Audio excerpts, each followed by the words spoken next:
damn criminal who had never been arrested, by the way, treated like a damn criminal just because the brother sat up there and got emotional on a sideline because Max Kellerman kept telling the world Eli Manning is done, it is over, and everybody in the New York Giants organization wanted to hold on to Eli Manning for dear life because he was class personified. Because he was a nice guy. He was a Manning and all of this other stuff. Excuse me. Odell was making Eli look like a quarterback sometimes. Damn right.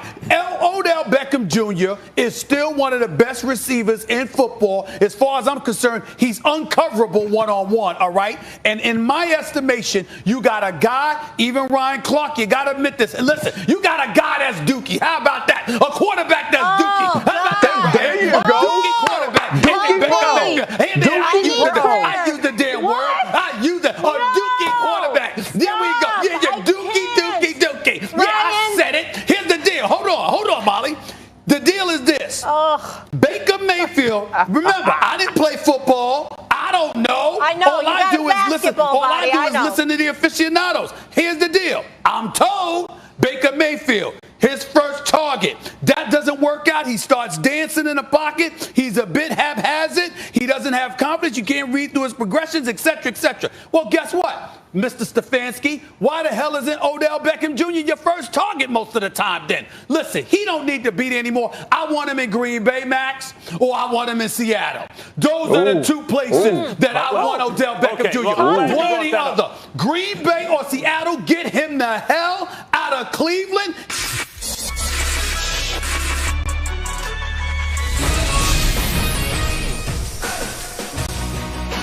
Parts of it, they don't want no parts of me. I think it's a mutual respect. So I wasn't really worried about the test. I was just trying to be an adult and be cautious about the situation. That, the one and only Odell Beckham Jr. I think most people agree with the first part of his statement. Nobody wants COVID in their body. The second part, I'm not sure how many people agree with, that they're not scared of it.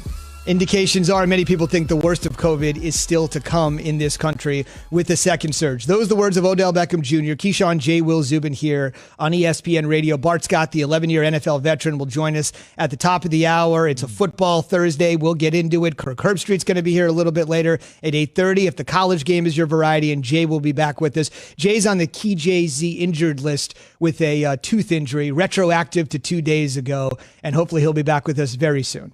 He went to Duke, man. He's soft. Oh, wait, hey, you played football. I watched you play football, so I'm not going to say I don't have anything with regard to the pain threshold that you have.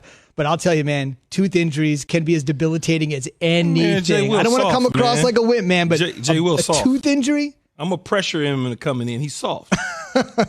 Bart called the Cowboys soft yesterday. Jay, playfully, Jay, if you're listening this morning, of course, Keith's calling you soft, all tongue-in-cheek. We wish you the best in your speedy recovery. We'll have you back here soon. All of our guests on the Shell Pennzoil Performance line, including Buster Olney, if you're into the World Series. For a tooth. Interesting.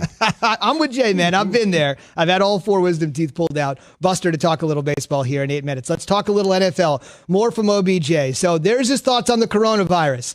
I want you to take a listen to these comments, which are raising a ton of eyebrows from OBJ on what people think about his sideline antics. And when sometimes somebody else has sideline antics, we give him a pass. Put 2 and 2 together here. I'm and at this point, I really don't care to keep trying to make myself look like a good guy into the world and all that because I am who I am. I got pulled out of the game. The coach said this was the best decision. It's 8 minutes left. And for me, I'd rather take my like a man. I'd rather take my win the same way. I want to be out there to the last whistle competing. You know, I love them to death, but there's people who have plenty of rings and consider the GOAT, and they do things on the sideline and they get away with it, and it's classified as passion because they may have something behind their legacy or whatever it is. And to me, bro, we love this that much. It means that much. There's no way around it. I don't care if I have 0 rings, 12 rings, 20 rings. I love this game of football, and I'm not going to keep dulling myself for the world to feel like I'm mature or whatever word you would like to throw around it. I'm always going to be me, and tired of losing to good teams, and just ultimately want to win. Key, obviously there, the back half of the statement, I don't care if you're the GOAT. I don't care who you are. I don't care how many rings you have. Clearly taking a shot at Tom Brady, who's shown some emotion just a couple weeks ago with his offensive line in Chicago when the Bucs couldn't protect him, just was absolutely going off on them. He's shown some emotional sparks over the course of the last 20 years. And while he gets a pass as being fiery, passionate, and wants it more than anybody else, OBJ is saying, why don't you treat me the same way, essentially? Well, I agree with OBJ from beginning to end. Everything he said. Just everything he said, because clearly he wants to win.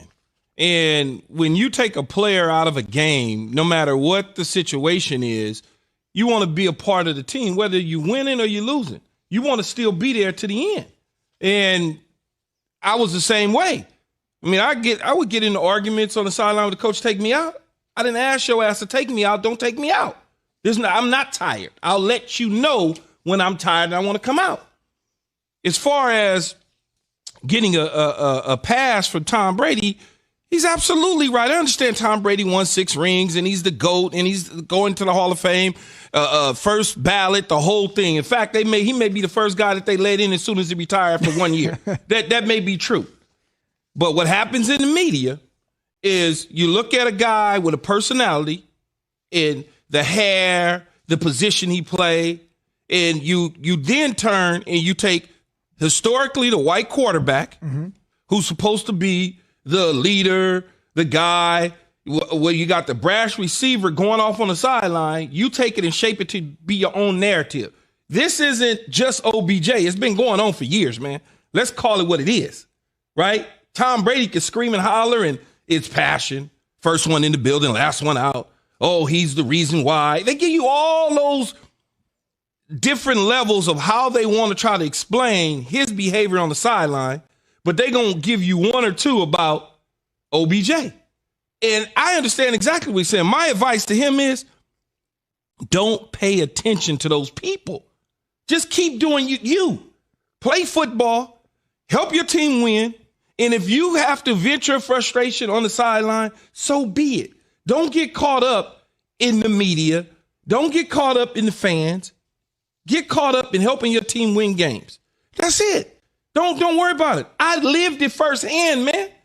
I was one of the first ones that the media would attack for having certain passion, as y'all like to call. I say y'all because I like to remove myself from the media, as y'all would like to describe it. Oh, he's wild. Look at him going off on the sidelines. All of those little words and adjectives to describe.